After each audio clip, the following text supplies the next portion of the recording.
Words define us. They explain us. And on occasion, they serve to control or isolate us. Hey everyone, welcome back to my channel, and today I will be talking about the Dictionary of Lost Words. Now, I haven't seen many people talk about this on here. I haven't seen anyone do it on Tumblr.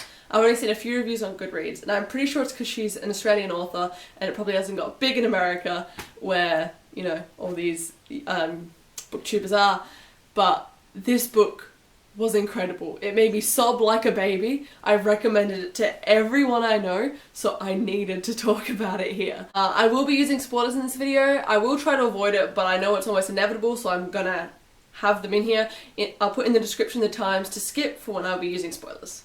This is the Goodreads synopsis. In 1901, the word bondmaid was discovered missing from the Oxford English Dictionary. This is the story of the girl who stole it. Esme is born into a world of words, motherless and irrepressibly curious. She spends her childhood in the scriptorium, a garden shed in Oxford where her father and a team of dedicated lexicographers are collecting words for the very first Oxford English Dictionary. Esme's place is beneath the sorting table, unseen and unheard. One day, a slip of paper containing the word bondmaid flutters to the floor. Esme rescues the slip and stashes it in an old wooden case that belongs to her friend, Lizzie, a young servant in the big house. Esme begins to collect other words from the scriptorium that are misplaced, discarded, or have been neglected by the dictionary men. They help her to make sense of the world. Over time, Esme realises that some words are considered more important than others, and that words and meanings relating to women experiences often go unrecorded. While she dedicates her life to the Oxford English Dictionary, secretly she begins to collect words for another dictionary, the Dictionary of Lost Words. Set when the women's suffrage movement was at its height and the Great War loomed, the Dictionary of Lost Words reveals a lost narrative, hidden between the lines of history written by men. It's a delightful, lyrical, and deeply thought-provoking celebration of words and the power of language to shape the world and our experience of it. First, I wanted to talk about Esme, the main character. I've seen a lot of other people call her bland and boring and not much of a character, but in my opinion, which is no means a professional opinion, I find that her,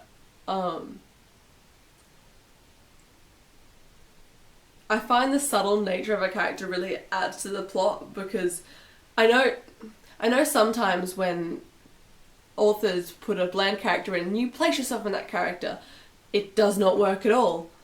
But here, I think there's just enough of Esme and just enough that you can project onto that it works really well for the story. And throughout the novel, I felt Esme's emotions. I felt what she was feeling, and that is why I sobbed like a baby throughout the entire thing. Like, the way Pip Williams wrote it, and all the things that happened to Esme, hit hard. And as like a reader myself, I loved words as well. I love languages and words, and I really resonated with the way that she stole these words and held on to them and like collected these little slips of life. I just really love that. Like, even from a young age, I've been stealing bits of paper. I decorate my rooms with it. I love writing things. And just seeing that she did that too, really, oh my god, notification, really like felt different for me. And like, even at times when she would steal these words and she knew it was wrong and that she would get in trouble if she kept stealing these words from the scriptorium. Stealing these words from the scriptorium. She just kept doing it, and it's just the fascination with these words and how they relate to human beings and women and how she's growing up in this world and how she sees it was just amazing to read. Now on to the plot of the novel.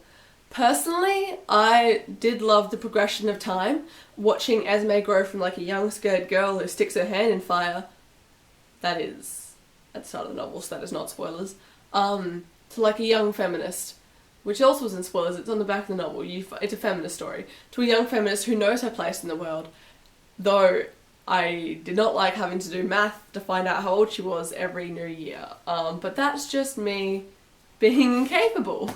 I'm not very good at math. I will be including spoilers in this next bit, so skip to this time to avoid them. I found her okay, I don't know what the woman's name was. She was the young feminist with her brother. I forgot her name. I don't really want to look it up. I don't think I can. Oh, 1 second. Okay. So, Esme's interactions with Tilda and Bill, I really liked. Because Tilda was, if you've read the book, was the brave feminist character. She was very strong-willed, and she was part of the feminist movement herself. And Bill was her brother, who was also a feminist. And reading Esme realised that the world she was in didn't have to be the way it was. And meeting Tilda and seeing that there's things women can do that she didn't know about, and that there's things she never considered for herself because she was always surrounded by men. And meeting this character and Bill, who care about her as a woman and see her as someone who can grow into something more than a small girl under a table, was really nice to read from that feminist perspective. And I think it's more important. I think it's really important during the time this was set and the time now to see how one girl's perspective can change from one single person. And her pregnancy from Bill, so he left and she was left pregnant, that was heartbreaking. And the birth itself, when she went to give away the baby with Dottie, is that the aunt's name, I think? When she went to give away the baby, and just the novel afterwards, whenever she'd be like, oh, her, and she would love this, and I wonder what she's thinking of, and I'm thinking of her.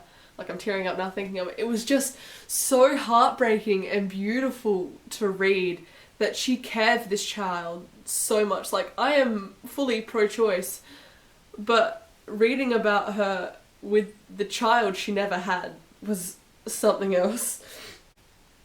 Okay, I'm done with spoilers now. I'm going to talk about her relationship with the other characters. Esme's relationship with her father was beautiful. I loved him so much. It was just, I love seeing their banter and the way they work together, and how he was okay with raising a young, intelligent woman who was sure of herself. Like, in that time, most men would be like, oh, I want my daughter to be meek, I want her to be scared. But he loved her and wanted her to be intelligent, he wanted her to do her own thing. And later in the novel, I'm not including spoilers, but later in the novel, he did what was best for her despite his own issues with it. He is just a great father. I want him as my father. I also loved Esme's relationship with Lizzie, the housemaid. I gotta stop saying Yeah, I loved her relationship with Lizzie, the housemaid. Like, their friendship, though at times I didn't really understand the age gap between them. I didn't quite pick up on that. I'm sure it was, I always thought it was only a few years, but I know it was much bigger. I'm not sure if that's just because I'm stupid to pick up on it, but it was hard to guess their age gap.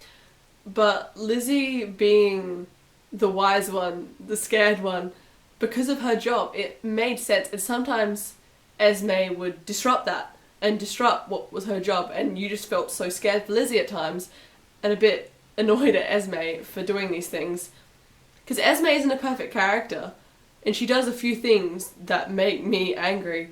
But that just makes me like her more, because I know she's not perfect, and no one's really perfect.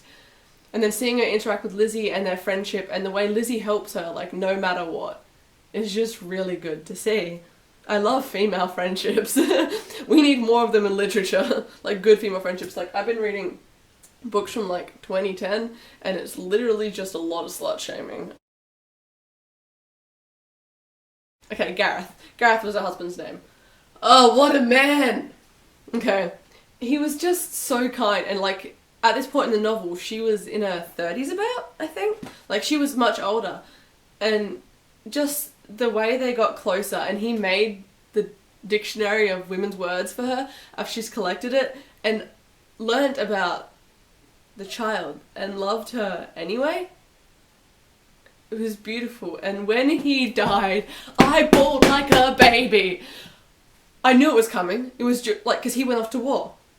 So I knew he was gonna die. I knew it was coming, but I got that and I saw how Esme reacted and I sobbed. I was in the living room on the couch next to my mother, sobbing. Oh, I loved him. Okay. This is also spoilers, I guess, because it's about a plot point much later in the novel. Is it spoilers really? You know what? I'm gonna say it is. Sorry. Another thing I loved was when Esme was working in the hospital of the wounded from the war, and the way she spoke Esperanto to them, and was kind to them, like, and it was just her way of trying to, you know, like, keep sane while Gareth was while Gareth was at war.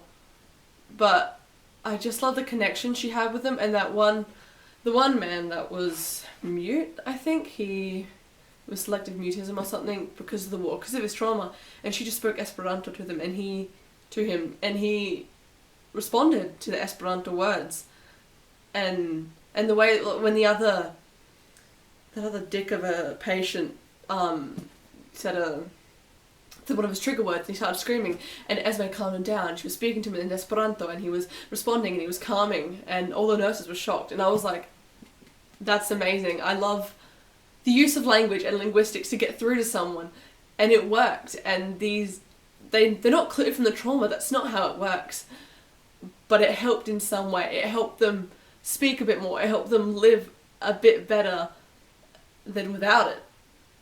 And I think that was also a really important part of the novel, that you can't always be rid of your trauma, but things can help.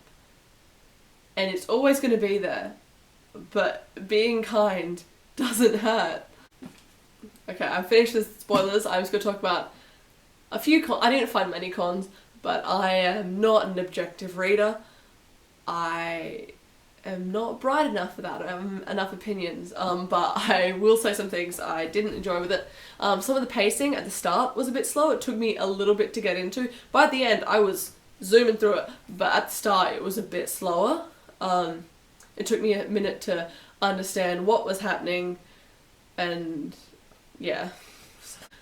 Much like with some of these books, some of the language gets a bit dense. I'm not sure if that's just because I'm an idiot, but some of the language gets a bit dense for me, a bit hard to slog through, but other than that, overall, you could tell Pip Williams did her research. Like, this book was astounding, it was historically accurate. The way she created this, not the world she was in, because obviously it's already created, but the way she created the space and set it and made it beautiful was astounding, and her writing is just beautiful. Like, her characterization, her plot was incredible. Like, I don't have a bad thing to say, well, I obviously do, but it's, those two cons are way overshadowed by the amazingness this book was. It was incredible. Alright, so thank you for listening to my review of Dictionary of Lost Words. If any of you have read it and want to talk about it, put it down in the comments. If there's any other books you'd like me to review, also put them in the comments. I will have places to buy Dictionary of Lost Words in the description, and I will also have my social medias for you to follow. Like and subscribe, please. Thank you, and peace out.